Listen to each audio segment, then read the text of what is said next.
बिस्मिल्लाहिर्रहमानिर्रहीम। अस्सलाम वालेकुम वरहमतुल्लाहि वबरकातुहू। मैं हूं आमिल मोहम्मद इरफान। आप देख रहे हैं मेरा यूट्यूब चैनल।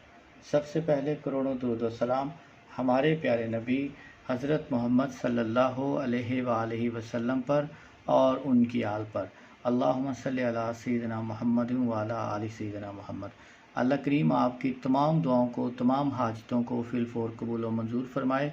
अल्लाह करीम आपको, मुझे दुनिया आखिरत की तमाम नेमतें, तमाम भलाइयाँ नसीब फरमाए। आमीन या अरहमुर राहिमीन। महबूब जितना भी ज़िद्दी हो, जितना भी नाराज़ हो, उसको अपनी मोहब्बत में बेचैन करने के लिए, राब्ता बहाल करने के लिए, अगर वो आपसे राब्ता नहीं करता तो आप ये अमल कर सकते हैं। इस अमल को करने के दो तरीके हैं। पहला तरीका जो है वो थोड़ा हो सकता है आपके लिए मुश्किल हो।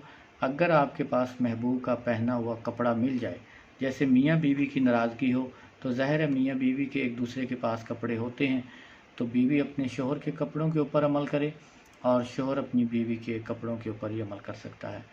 आपका महबूब है, अगर आपके पास कपड़ा नहीं है तो आप इसको सफ़ेद कागज़ पर काली स्याही से लिख सकते हैं, उस सूरत में भी ये अमल करेगा। एक और भी तरीका है कि आप इसको कागज़ के ऊपर लिख कर, एक तो वैसे ही आप जला सकते हैं या आप इसका फ़तीला बनाकर भी इसको जला सकते हैं। महबूब के कपड़े के ऊपर लिखें तो फिर भी आप 7 दिन लगातार जलाएं, यानी 7 कपड़े के टुकड़ों के ऊपर लिखें और इसको जला दिया करें। सफ़ेद कागज़ पर काली स्याही से लिखें और तेज़ आग में जला दें। ये जो तेज़ आग में जलाना है, ये इसका असर थोड़ा कम होगा, ये आप मजबूरी में कर सकते हैं। इसका असल तरीका है कपड़े के ऊपर लिखें या इसको लिखकर इसको लपेटें, इसके ऊपर रुई लपेट दें, इसको तेल में तर करें, सरसों का तेल हो या चंबेली का तेल हो, उसमें तर करें, नए चिराग के अंदर रखें और महबूब के घर की तरफ इसका रुख करके चिराग को जला दें। अगर आपको नहीं पता कि महबूब का घर किस तरफ है तो फिर आप मशरिक़ की तरफ रुख करके इस चिराग को जलाएंगे, तो इस सूरत में ये इंशाअल्लाह आपका काम हो जाएगा। महबूब जितना भी ज़िद्दी होगा आप तक पहुंच जाएगा।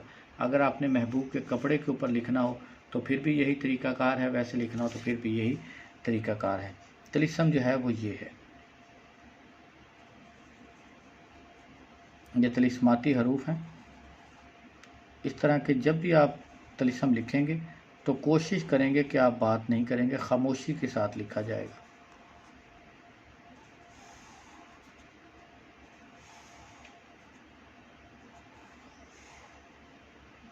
और यहाँ पे आप लिखेंगे शदीद अलहो फ़लाँ बिन फ़लाँ। यहाँ पर महबूब का और उसकी वालदा का नाम, अगर महबूब की वालदा का नाम मालूम ना हो तो सिर्फ़ महबूब का नाम लिखें।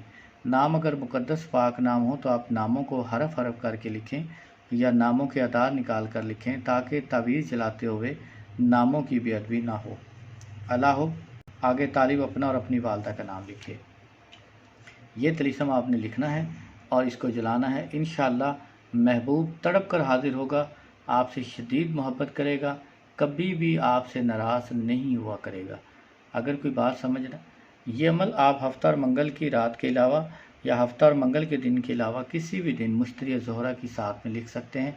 अमल से पहले रिजालुल गैब को सलाम करें, अपनी पुश्त रिजालुल गैब की तरफ करें, अपना हसार करें, हस्बे तौफीक सदका अदा करने के बाद आप इस तिलिस्म को लिखें। अगर कोई बात समझना है तो आप कमेंट कर सकते हैं। अस्सलाम वालेकुम रहमतुल्लाहि व बरकातुहू।